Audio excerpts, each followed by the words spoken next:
Hi guys! Well, that was weird. I did that weird.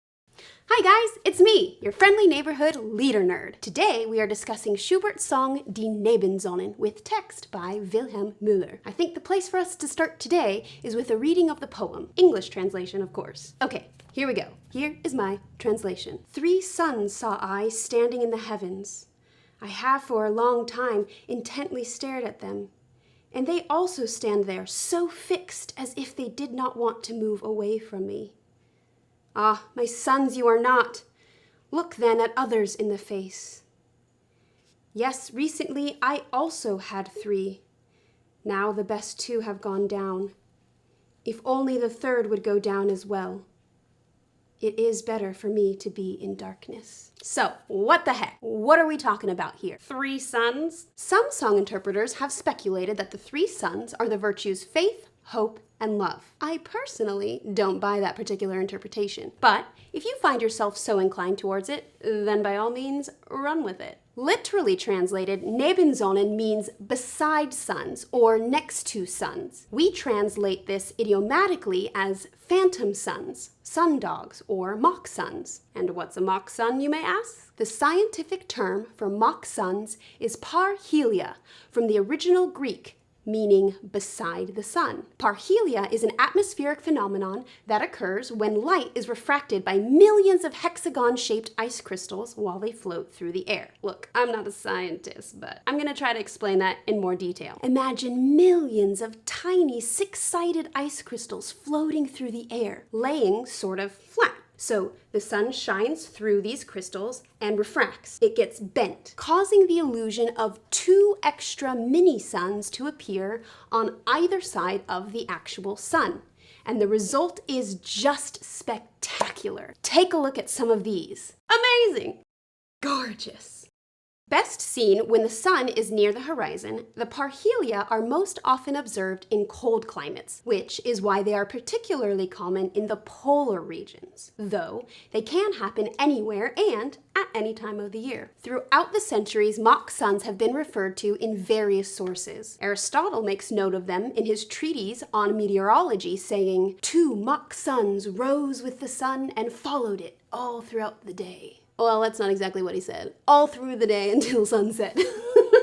The parhelia also appeared at the famed Battle of Mortimer's Cross during the War of Roses. Shakespeare dramatizes this event in Henry VI, Part 3. Dazzle mine eyes, do I see 3 suns? 3 glorious suns, each one a perfect sun. I'll spare you any of my further acting. And then we have the mention of the parhelia in our song Die Nebensonnen from Winterreise.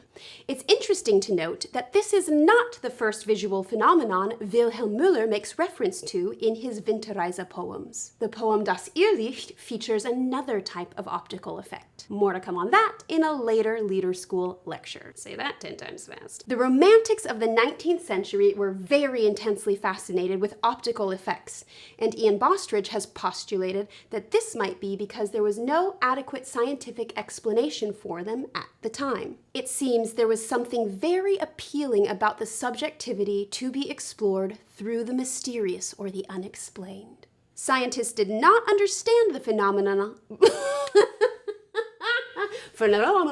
Scientists did not understand the phenomenon behind this apparition until 1845, after Schubert's and Müller's death, when a paper entitled Note on Parhelia at the Same Altitude as the Sun by August Brevet was published. While this may have ended the mystery surrounding the optical effect, it's still a stunning one-of-a-kind phenomenon to behold. Schubert's setting of the poem is also a one-of-a-kind experience. It is profound, sublime, foreboding, solemn, haunting, somber, and brave. Though it can be performed as a standalone song, it achieves its most compelling effect when experienced in its place in the song cycle Winterreise.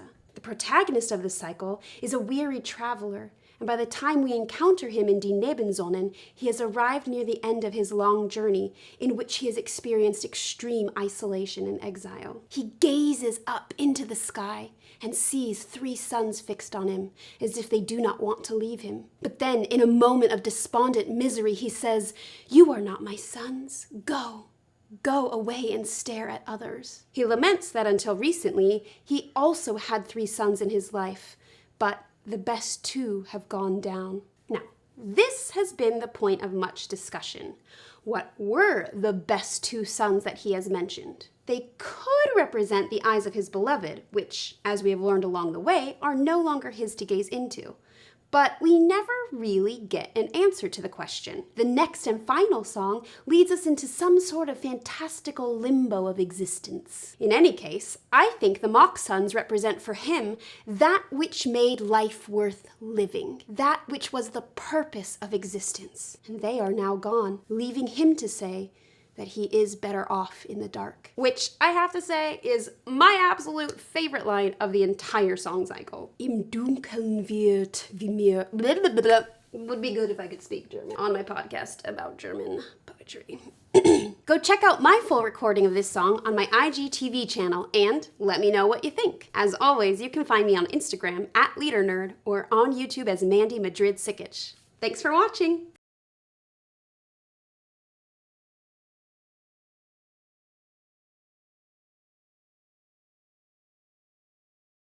Im Dunkeln wird mir wohler sein.